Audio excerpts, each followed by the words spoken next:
Thank you for being here. Thank you. I am Thank going you. to skip the pleasantries and start with something true. The critic Adam Kirsch, in a piece in The Atlantic, recently said that it's something I haven't been able to stop thinking about, which is, he said reading is not a civic duty, it's a vice. We didn't become readers because it was good for us. We became readers because it felt slightly illicit. And I want to start there because most of, the doomsday paranoia we see around the books are dying, readers are a dying breed, comes from the West, where books were inherited, they were passed down, and they're a part of the social cultural fabric there for time immemorial. In India, that's never been true. Here, reading is chosen against everything and the billion other choices that take away our time from the pages we so love. And that's why India and the Indian story is far more interesting. Before we talk about AI or the business of books, I want to ask Ananth something simple. What's the first book you remember reading that you hid from someone, which was a vice?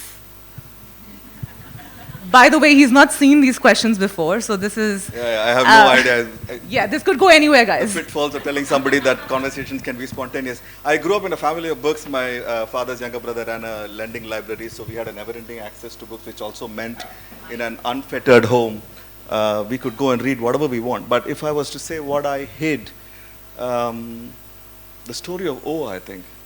Okay. I don't know if many people here know the book at all. Don't go look for it. But reading. So I'll say this: we grew up in a modest one-bedroom home, and the living room had a common bath.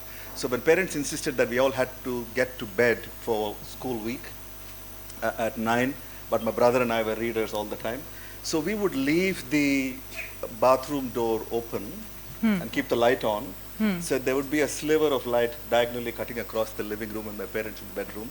And he and I would sleep like in sleeper train. So I'm reading Colin Forbes or Desmond Bagley or Harold Robbins or Arthur Haley, and my brother would be reading science fiction. He was a big fan of Herbert, and so he would read science fiction and fantasy and Dune. Or if we were listening to music and we used to be acid rock or whatever, so we would be sleeping in that sliver, one book next to each other reading.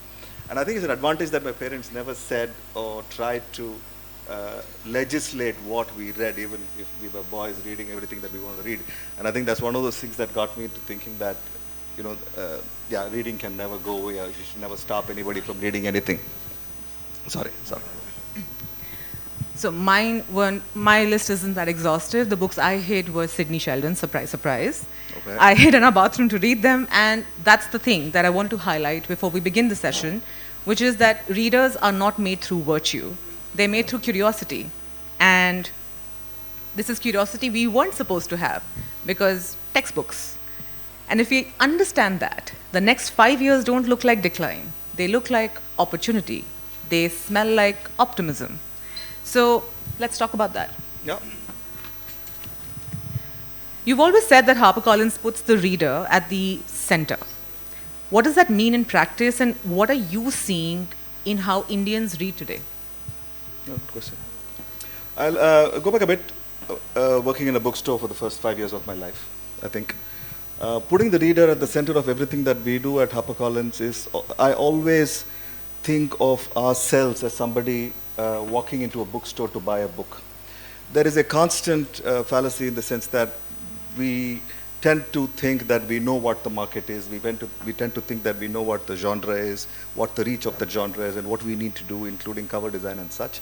And yet, and have to always remember that there are a few thousand, and for some authors, a few 100,000 anonymous readers who will walk into retail or forms of retail that you don't occupy, and will be looking for something that either has come recommended or that they discover. So going back to when I used to work in a bookstore, a long time ago, I'm Jurassic age, working in a bookstore was that if somebody walked into the store that I started working, it was a 5,000 square foot store that became 10,000 square foot. We had over 100,000 books.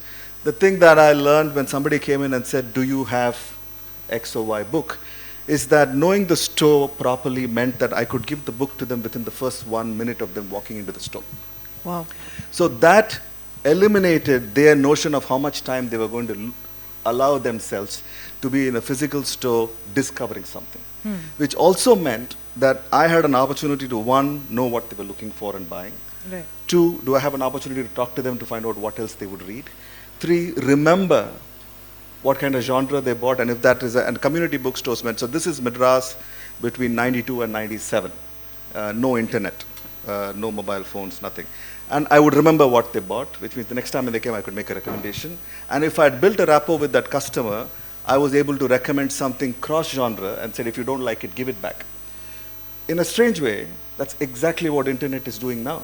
Yeah. And I think the thing that we always remind ourselves is don't ignore traditional wisdom of choice that we make when we buy something, when we listen to somebody recommending a book, as a replacement to super fast, super quick engagement, likes, swiping, have you seen the reel or whatever.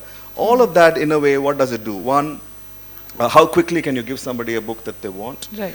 Two, are you giving enough information on that book for them to be able to make an informed choice? Right. Do you remember what they've bought so that you can recommend something next? Yeah. And how do you, technology or not, use that customer journey to make them a lifelong customer of your brand or books as a habit? So when we say we think about readers always when we publish a book, is that it cannot be devoid of the persons you're creating the books for.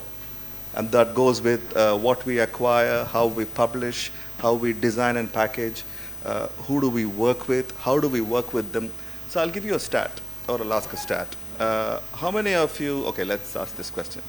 Which state in India, this possibly applies to books, people who live here, which state in India buys the most books, do you think? Quickly. Say it again. Okay, Maharashtra. So the top three states are Maharashtra, Karnataka, and Andhra. Yeah. So it keeps changing. So one of the advantages of modern technology and the conversations we have is not just about who we're publishing for or who we're publishing. We're also knowing them better. Knowing them better, where we want to go and stuff like that. So most of our conversations, and every one of us, in whichever division they are at Harper, is a bookseller, which is fundamental to our growth, is that we always tell ourselves that if we are a bookseller, who are we selling that book for? And this is the same thing we tell our writers as well, is that if you want a lot of anonymous people to buy your books, you should be a seller and you should know who you're publishing for. So, A, you've pretty much summarized the next 5 questions I had. B, what you've also done is connect the habits of the past into what trillion-dollar companies are now building, where you have things like performance marketing, where you got to know the person before you show them the ad. You have algorithms that claim to know you better than your local bookseller. But the fundamentals remain the same. And that's a lot of what we're going to be covering in this topic, because you can't be optimistic about the future without having learned all of this from the past. To that, one of the most interesting conversations we've had in office was around the reluctant reader. Yeah. All of that you've said is about somebody who has the willingness to go to a bookstore or come on Amazon, come looking for a specific book, because most readers have something in mind. What about those who have don't see the magic in books anymore? Not magic in books. I think the optimism and the growth. I always have, the thing that I've always tell myself is there are people, especially in this country of over 300 million English-speaking audiences, who haven't read the best books ever written. Our, Jane Austen, Amitav Ghosh, Janice Parriott, Amish Tripathi, Gaur Gopal Das, Chetan Bhagat, Prajakta Kohli, Rujita Devakar, all the genres sit alongside for great success, because we will always have audiences who have not read all the books that they were meant to read. We grew up at a time pre-internet when we had to have a reading hierarchy, as it were. You started with, Archie comics, and then you do Nancy Drew and Hardy Boys, and then you get into the classics, and then you get into genres, and then as you understand your taste better, you start to pick on. And that is not happening as much now, because there is a significant demographic difference in our audience in English language or other language publishing in India, as it were. Take the Harry Potter moment, 1997. 1997 is when I started working in books. That's what, 30 years next year?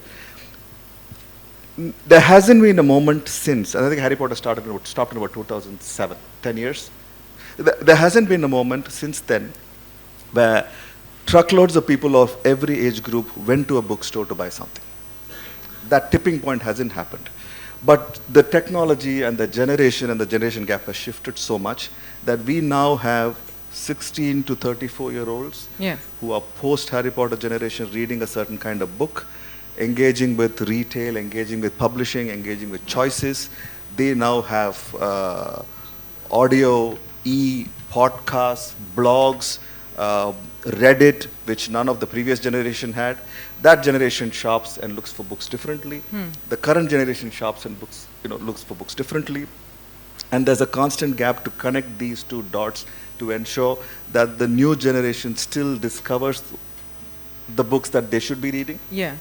And equally, as we understand what they are doing in their social life, or the post-digital kid is doing in a school when it comes to reading and listening, will also inform us on how we need to reach that audience better.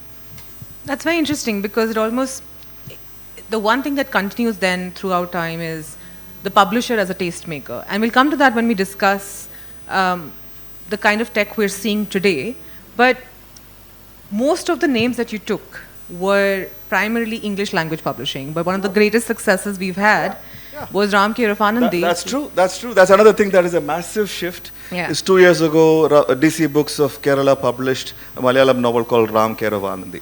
For decades, the idea of Indian language publishing was works of literary merit or works for experienced readers which were available in translation for the English audience. And then was this advent of, and then English language went into Indian languages in translation. Then came this advent of writing popular, everyday, college and girl next door stories in the local language. They published this fantastic book called Ram K. Rafanandi, sold 300,000 copies.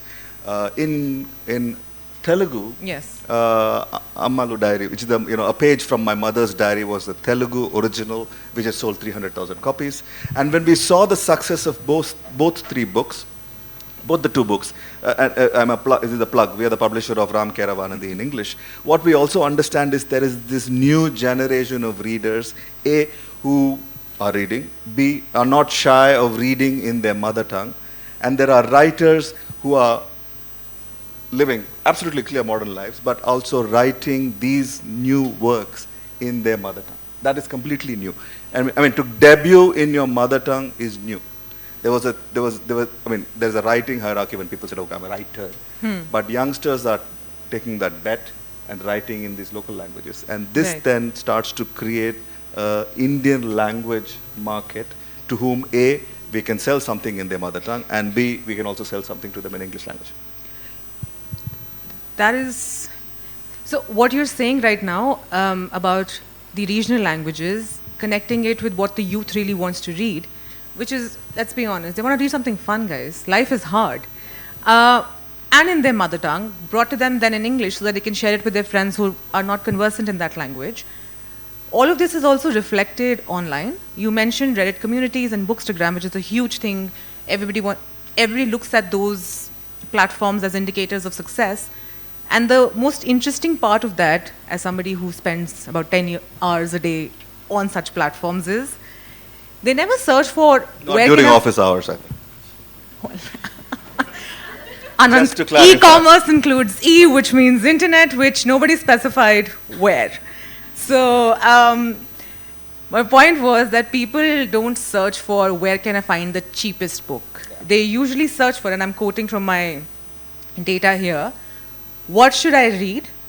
I'm looking for something that tells me about my life. And these are very introspective questions that they ask about how do I make meaning of my identity, which is what I think we're doing a really good job of, and that's where, and that's why we're optimists. But also illustrates a word of mouth gap, and that is symptomatic, that we would ask, so there is the growing, which is an opportunity as well, there is this growing gap of non-readers or reluctant readers, I'm going back to the reluctant readers point, is that I think there was a time when and we all tend to move in limited circles, contrary to what we think, even if you're on the internet. The internet broke that gap about what is a limited circle and what is a non-limited circle. Yeah. In the pre-internet, I think we all had books to read and we all spoke to each other. We went into bookstores and did all of that. Internet blew that market up, fragmented it to a point when there are truckloads of non-readers who are also listening to authors on podcasts. Yeah. Truckloads of listeners who are on the audio spectrum of the market but are not in print. And there is a word of mouth gap that is splitting. So thanks to, in a way, ChatGPT or not, when people are asking these questions and we follow these questions, you get a sense of, one, how are you going to get to them? Yeah. What do you do when you find out where they are and what they're doing and connect the dot between I've published something that they should find, or is the algorithm going to find them? On that, I'm going to have to stop you because the next part of this conversation is around that, which is we've established that there's an appetite for reading. We've established that this is across formats and languages. So discovery of books has primarily moved online, whether it's Instagram, Reddit, or BookTube. You can't compete with the volumes of traffic you see. I mean, come on. Yeah? Sure. But where does the purchase actually happen? And can you tell us a little bit about, going back to just learning from the past to predict the future, what's the role of retail? Where is the purchase happening when we talk about, your e-commerce giants such as Amazon versus the new players in the market, which is QuickCom? What are you seeing there, which makes us feel optimistic? I think that I believe no publishing market in the world can grow, especially the way it has grown in India or any other market, without the role of physical bookstores that allow to build communities. And yesterday we had a retail panel of the legacy booksellers. So heartwarming to hear about how they build communities. So one, from a pure data point of view, and I don't need to bore anybody with data, is that I think 5 out of 10 books are still bought in bookstores in India. People go into a bookshop and buy them. 5 out of 10 books are ordered through online retailers. We all know the names. Some of them deliver in the same day, some of them deliver in 10 minutes. And audio are delivered instantly. Yes. So that is going to happen. It is going to continue to happen, and we work with retail a lot to make sure that both retail, physical retail and online retail thrives.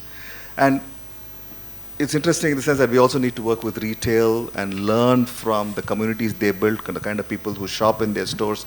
There is no one size fit all. And because we have an education business as well in HarperCollins, and many times a week, I'm in some city somewhere in India, meeting a school principal, coming out of that school, engaging with that city to find out there are not enough bookshops to grow that market for. So people are going into bookstores. And therefore, we need to help them be able to discover those books faster. People are going to online all the time. And people are also looking, like she said, asking for what they should be buying next. And it's a responsibility to connect them to where they can most conveniently buy their next book. So again, curation here also becomes important because the kind of books, in our sales meetings, for example, one of the primary things that my boss, Rahul, keeps talking about is pin code specific curations, detailing it to that level where you're anticipating that a person from Jorbag versus a person in Gurgaon is going to be wanting different things, and letting the sales team know right from the time of acquiring the book, and then having that message spread across again and again, is knowing the book so well, knowing your customer in that area so well, that whether they're looking for it at a bookstore versus whether they go on Amazon versus any other e-commerce platform, that they're getting what they want. Now, you mentioned something about schools and our Collins business. You've made significant bets on children, whether that's HCCB, which completed 8 years, Booktopus, which is an imprint we started just last year, Collins Learning. That's a very long game, especially when we know that there are hordes of adult reluctant readers waiting to be acquired as permanent readers. Why is this the priority when, like I said, there's so much adult demand? We can't create, children's is what, 30% of the market in general. Right. It's one of the segments that's growing fastest. Mm-hmm. We have 250 million kids in school. Even if you say not all of them are going to be English language reading kids, 250 million kids means a minimum or at least 500 million adults who are going to be buying for the children, X into 2. You take the unfortunate pandemic period, one of the largest segments that we saw growth in is what do you do with a child. India had the longest school closure period in the world, almost 25, 26 months. What do you do with a child? That's one. So it was not even it's not just a commercial opportunity for you to be a very good children's publisher to sell more books to them. But the thing about what we need to do, the long-term vision, is that you have to make the child the reader first. It's that 0 to 5 and 5 to 10 as we see it. When we go into schools, is the time that you need to make them a reader, and you need to have a really long catalog of books to sell to them. I mean, no growth in any product category across anywhere in the world can be created without having the right catalog size. You need to publish them. Last summer, I was in a school conference in Goa. It was a school conference, but I did go to Goa as well. 300 of the best international schools were in the room. And I'd asked what these school principals and school owners, what are the top 3 problems they face teaching to kids? 1, they're not reading. 2, parents don't know what to recommend to the child. And therefore, a very small category of authors and books get to be read again and again and again, and there is no diversity because that's just recommended off the cuff all the time. 3, parents themselves are not becoming readers. 4, abundance of what is necessary reading in a classroom versus reading for pleasure. I'm going to segue to we've just kicked off a year of reading for pleasure at HarperCollins. But when we say all of that, it's important that these 250 million kids, even if you take off 60% of it, there's this very large segment of kids who need to become regular readers. And I'm going back to the Harry Potter point. The world needs a tipping point, again, when all of us go back to buying a book and that book becomes centered of it. It's not just here. In the UK, in the US, in most advanced markets, we are seeing that children and parents are not reading as much as they used to read or need to read. And we will always have an opportunity here. Yes. How many of you have heard of Holly Jackson in this room? Okay, a bit. Agatha Christie, I'm assuming everybody would say it. How many of you read Amitav Ghosh in this room? Yeah, so most of the answers are 50% of the room. So for me, even if I don't go out, there's a 50% sales opportunity for just the authors we've sold. So there's always a need. But when you think about a young child in a classroom, he does not know what to read outside of what is expected. So we have a catalog, we're building a catalog, but the idea was to make sure that as publishers, and it's a responsibility as well, it's not just about an opportunity for us or for every children's publisher, even when you collaborate with the others, the foreign publishers that bring books into India, there is this massive opportunity that requires curation, marketing, very good quality children's bookstores, and I bemoan the fact always, I love bookstores, is that the children's section is tucked away at the back where you can't find it because parents think that the back of the bookstore is the safest place for a child. But truth also remains that the parent walks around in the bookstore holding the child's hand very firmly saying, don't go anywhere where I can't see you. And that's not letting it grow. So there are a lot of things that need to happen beyond just what we do. But every time we go into a school, this is what we think about, is how do you get the child to read more, which also means what is the child going to read? Are we publishing enough books for the child to read? And do we have enough marketing to ensure that parents can find what they can recommend to the child next? It's an active part of our strategy and should be for everybody who wants to grow the market. That's what I was going to say. I think this is one of those plant the seed and you shall reap the fruits shortly for us, I think. We've spoken about optimism, we've spoken about children, we've spoken about the new discovery funnel, mirroring the old one, and now we must address the elephant in the room, which is, I'm going to be honest, one of my favorite topics, AI. AI slop is everywhere.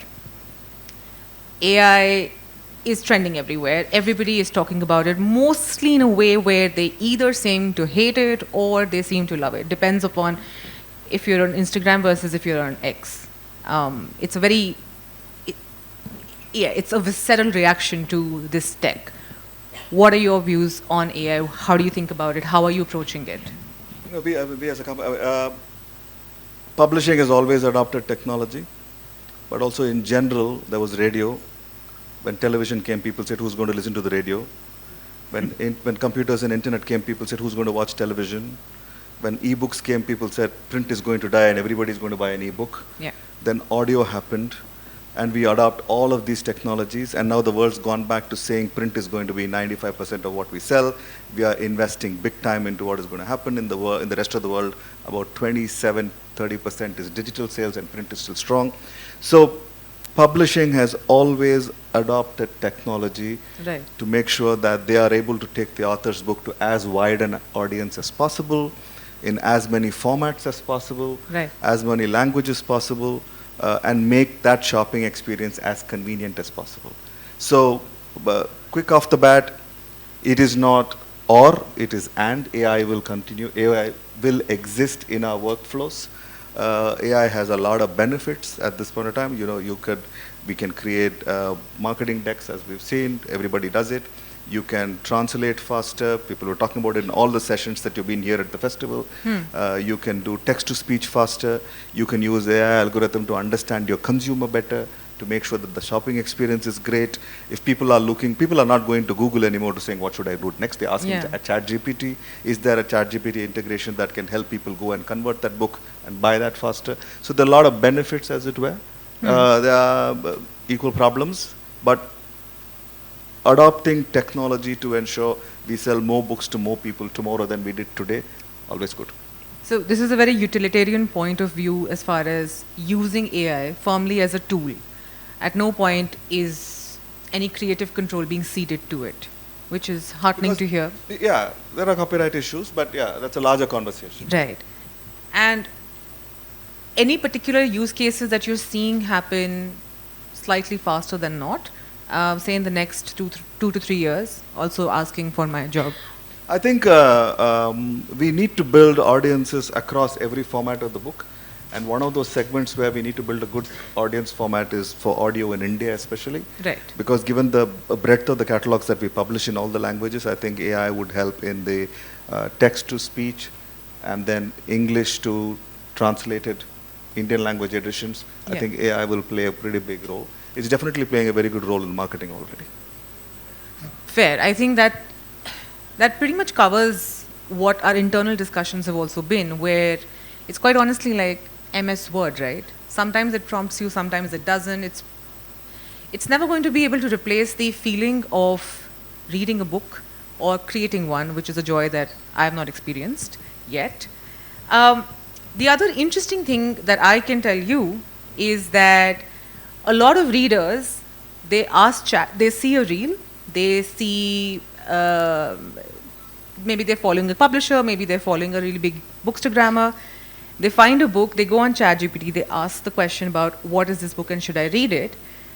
There is a tendency to ask the bot to also summarize the book, but the conversions that happen are faster because it's almost like talking to a very, very watered down version of a personal shopper / book recommendation / librarian. And that's a very interesting use case that people are observing, where ChatGPT loves recommending books. Very good. So who knew? Who knew? Going back to the point about the reluctant reader and the various ways into which we can tap into them, how do you think, like, what's the fastest way to get people more excited about books that we are not doing yet? Like, there's a lot of excitement when we are at JLF. There's a lot of excitement in particular fragmented pockets of the internet. But what is it that we are missing? Is there anything, any big bet that you think this needs to improve? And I wish I could do it in one night, but I can't. So we're just going to have to make it a 5-year vision.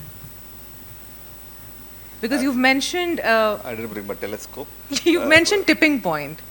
You need to grow any one segment of anything. I think it needs to have that very exciting tipping point. That's one. Also campaigns like the one that we're doing here of, tell us a little bit more about it. Reading for pleasure. This is a plug.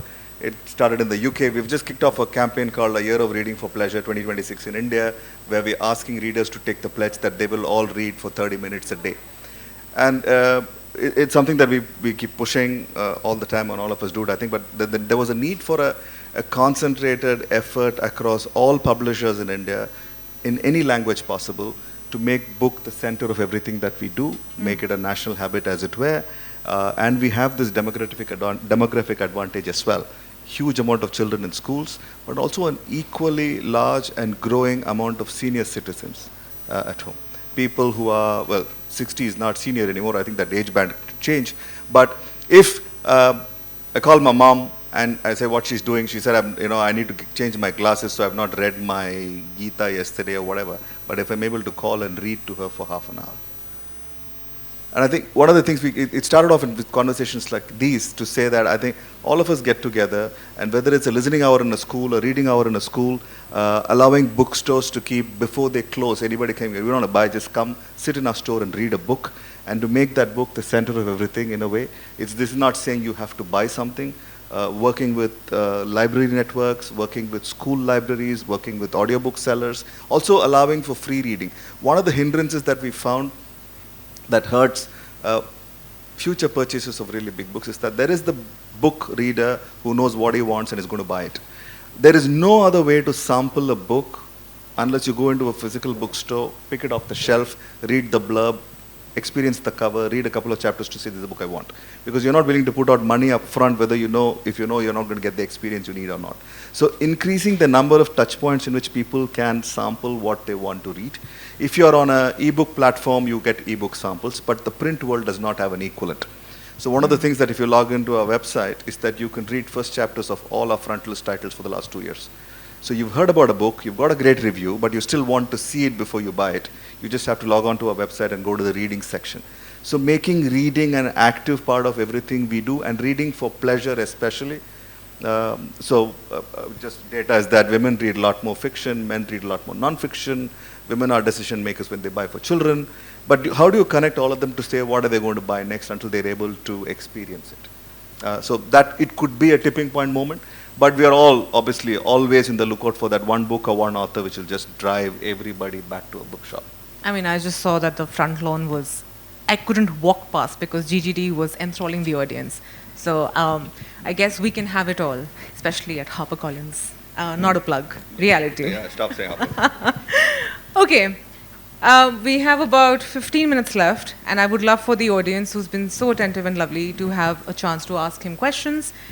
So you wrote for the Economic Times very recently, and one of the things that you said, which I thought was very interesting, is that you predict and are optimistic about India becoming the world's largest English language book market, give or take 5 years.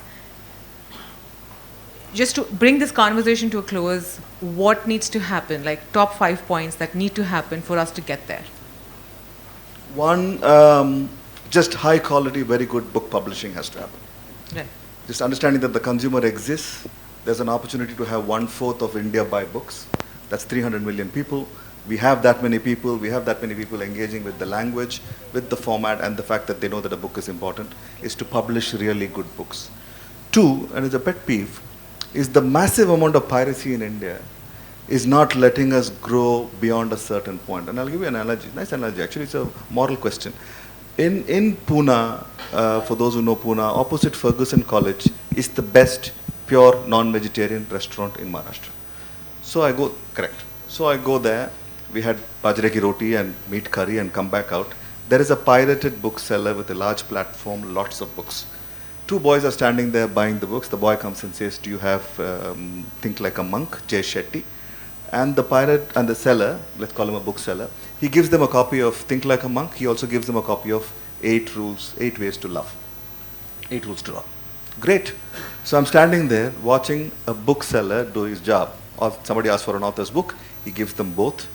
And these 2 boys are talking about which should we buy or should we buy both books together. And that bookseller, Honor Among Thieves, says, Think Like a Monk is better than 8 Rules to Love.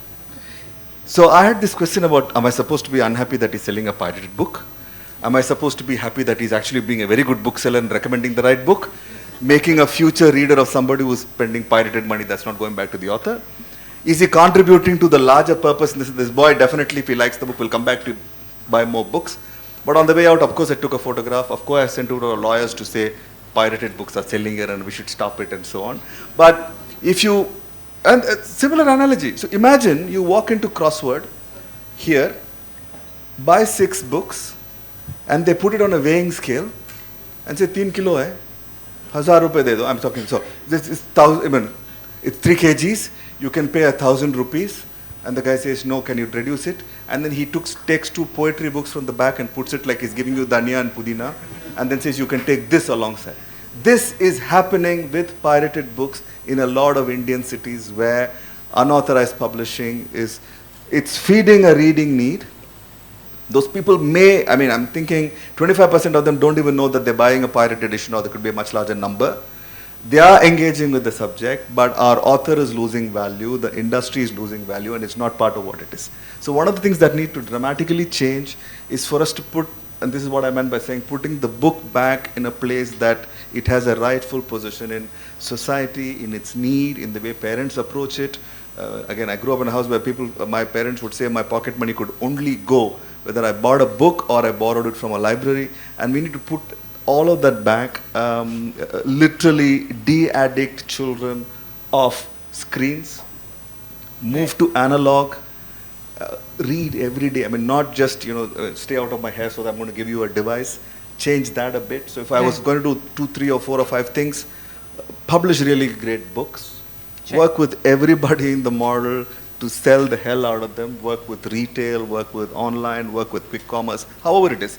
We don't mind where you buy a book, which format you buy, what language you buy, what kind of genre you like to read, as long as we're able to feed that need. Yeah. Because you will read another book and you will become a reader, you will read maybe. And India has the highest per capita because of readers annually, because we are still a small audience. And therefore the average reader in India reads more books per year than the rest of the world as well, but they have larger audience sizes. Right. So move that. Push piracy to bare minimum as possible, regulate the market. And of course, we need another 3,000 or 5,000 more bookstores. We need community libraries. Where would senior citizens who do not have daily income after a certain time think about buying a 500 rupee book? Should everybody in India be buying a book? Maybe not. Those who want to buy a book and keep it of his choice, because it's that one thing you can own is the book. Everything else is subscription. Everything is digital and deletable. This is something that's part of memory, was part of companionship during COVID, was something that you can give to a child to make his or her, empathy, importance of kindness better. If you do all of this, I think we can become a really large market.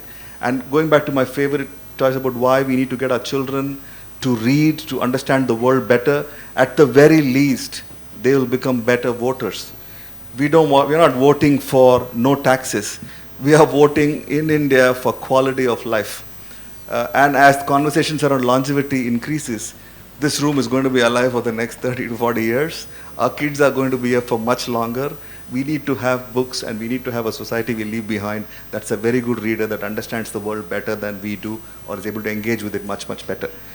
And it's 1/4 opportunity, the world's largest English-speaking audience with high-quality education. So this is if it happens.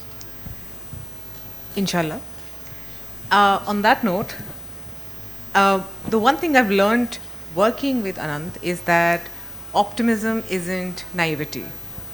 It's choosing to build for the reader who is coming, not just for the readers who are already here. And I think what you said about going analog, just to add a last bit of optimism here, in 2026, it's been declared the year of the analog. Gen Z, Gen Alpha, they're sick of them screens. And I think that's a cause for us to celebrate. Thank you, Ananth. Thank you. Over to the audience for questions. We have about 10 minutes.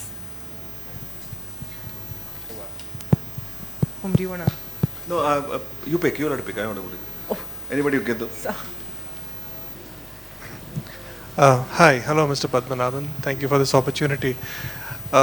Just a bit of feedback regarding what you said about piracy. I mean, Ami pan Pune ka rahe. Very often we have to choose piracy, the pirated version, because the actual print version is either not available, or it's too expensive, especially as a school kid with a very small budget. So my request is, like, literally, as a discerning customer, I would say if a book is worth like 500 rupees, but it's going to take me like 3 hours or so to read it, I might as well spend less, like 80% less than that, and go watch a movie, So, They're very disheartening count. We don't pick pockets because we don't have money. This is what I meant by saying understanding the value of what that book is going to bring to you. But staying on price, the e-book is cheaper than the print book. If you have a library, you can access it. many people don't have As a access to concerned library. citizen, you can start a library in your condominium. But in no world can knowingly buying a pirated edition of anything be right, especially books.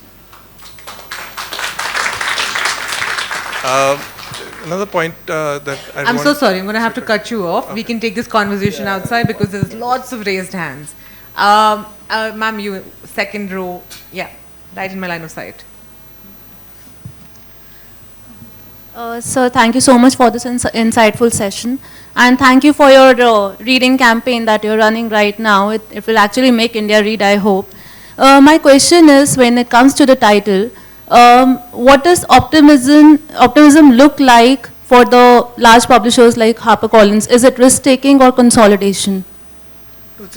Publishing is a risk, by the way. We tell writers to write something or they submit a book that's going to be publishing 3 years later. It's almost like a startup. A lot of investment goes in for a book that will come out 3 years later, and we're always hopeful. It's the most hopeful industry in the world because the book will outlive us, and that's what we do all the time. Optimism in publishing is, as a very large publisher in this world, we publish in, I think, 15 countries in 17 languages. HarperCollins as a group reaches 40% of the world's audience. That's a few billion people. Yeah. Closer home, I grew up in Kilpok, in Chennai, working in a bookstore that reached customers in a 10-kilometer radius. Today we have the opportunity to reach all of India. And like I said, there are 50% of this room hasn't read the authors that I mentioned. So to me, every one person in this room is a potential customer for a book. And every child in school has to read a book. They're already reading. They are. But we have to make the distinction between studying and reading. Yes. Reading for pleasure. Reading and for that's pleasure. that optimism. Yeah. And there'll always be people. Thank you. Okay. You in the third row. I'm giddy with power right now. Wow. Hi, I'm Hitat. So, I really love the initiative, and also it aligns perfectly with the return to analog movement. So, my question was that in India, there are about people, the average books per person is like 15 to 16 books are read per person per year. But only 57% of the population is identifying as a reader. So, yes, we can increase the average amount of books, but what does the industry do and what I can do as an individual to increase the percentage of people who are reading, maybe in the tier 2, tier 3 cities, to expand the audience who has maybe not seen reading as a hobby? Good question. So think about reader and non-reader. The idea of we're talking about reluctant readers is that once you become a reader, at least from our experience we've seen, is once you become a reader, you're going to constantly be looking for a new book to read, and then you recommend within a certain close group, and that word of mouth pushes forward. In the post-internet world and post-Instagram and other influencer content creator world, we have writers who are coming in with their debut works and creating readers for them and therefore their book. That transfer doesn't happen to them becoming lifelong readers. So one is, if we are able to create more readers from people who have sampled a book for the first time, in a way, like how Chetan came in and moved it.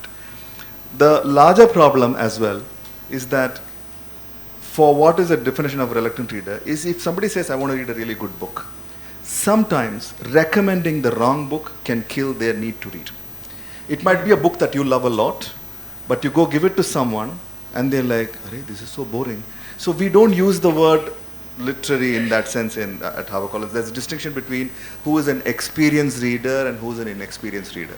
So part of the role of the publisher when we recommend books, a part of the roles, and that's what retailers do quite well when they hand sell, is to try to understand the consumer's interests, capability to be able to recommend the right book to them. So if you know your friend circle and you grade them between being experienced and inexperienced readers, starting them off on the right book is material to kicking them off on a reading journey. Don't give them your best book because you might be an experienced reader. It'll put them to sleep, which might be necessary because nobody's sleeping enough nowadays anyway. But recommending the right book is so important to make sure that everybody is able to read along. And any language, any format. Which is also why audio helps a lot, because we've also seen that listening to an author or a book read really well with a really good idea creates a market for them as a print edition as well. Thank you.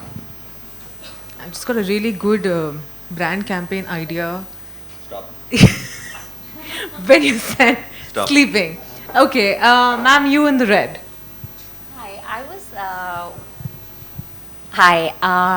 I was wondering if you could talk a little bit about, AI and whether you worry about whether authors are genuinely writing, or are they just using AI? What is your policy about using AI in books and in the creation of books? Or do you go through an AI detector? What is the policy when it comes to AI and creation as opposed to tools? May I take this conversation one-on-one offline? Sure. Yes? Thank you. Yes. There's a lot on it. There's a lot on it online, though. You can just, and it's a good conversation to have with people who are on the copyright side and law as well. But there's a lot of chat around it online at the moment on the responsibility of using AI, the responsibility in content creation, human intervention to machine-led. But if we can take this offline, that will be Sure. Thank you. Yes. First row.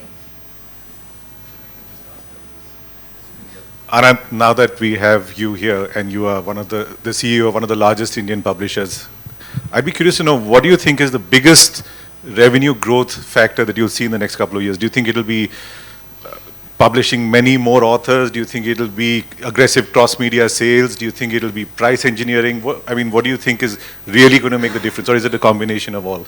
It's a combination of all, but the starting point is going to be to create more readers. We've seen that the younger yes, we can all be obsessed with Gen Z because they're all online and they're visible even if they're anonymous. But our responsibility to get the kid in school become a reader, de-addict them from a digital device and go back to analog reading, either read to them, force them to read for a certain time, having reading hours in schools and making them a habitual reader will be one of the largest curves. As people who are already reading, there's about 75 million people who buy books all the time. Let's say that number grows. That number grow in value not by number of people who they can get reading to. It will also grow because price of books will grow. Format consumption will grow. New technology will come. If Spotify enters India, it's going to build its own audiobook market. Corporates are now thinking about books as active gifts and so on. But that's organic. There's one thing that happened in the post-COVID world is that online shopping saw a 20% inclusion of audiences for the first time for books. People who were reluctant readers, people who were reluctant shoppers, who are not willing to put their digital data online, always had a to be read list, which they thought that I will shop on the way. They had this period, unfortunate as it was, of about 24 months when they didn't have anything else to do, and how many shows can you watch online? They took to reading. It's an unfortunate flip, but it happened. But we need to get children to read a lot more. Okay, we have time for just one question, so the most enthusiastic hand. Okay, first, second, third, fourth row, white. Yeah. Hello, sir. I just wanted to ask, this is a little bit of a selfish question. As somebody who's very much on the lower rung of the publishing ladder, you talked about AI, so I really would You're like... already in a very minor majority if you're working in publishing. Okay? There's no rung. You're in bookmaking, which is great. Thank you. But what I wanted to know on a very personal level is how it will affect the careers of editors. Because every single time I talk about my career with anybody, they will immediately go, can't AI do that? And I really would like to know, rather than using it as a tool in terms of marketing, how can it help editors instead of completely taking away their jobs? Do you know the difference between a well-written book and a not so well-written book? It's the tone and the human touch, certainly, but that's what I tell everybody. You answered the question. Thank you. But nobody believes me. I just wanted to hear it for the from wrong somebody's house. experience. Thank you so much, everyone. That's our time.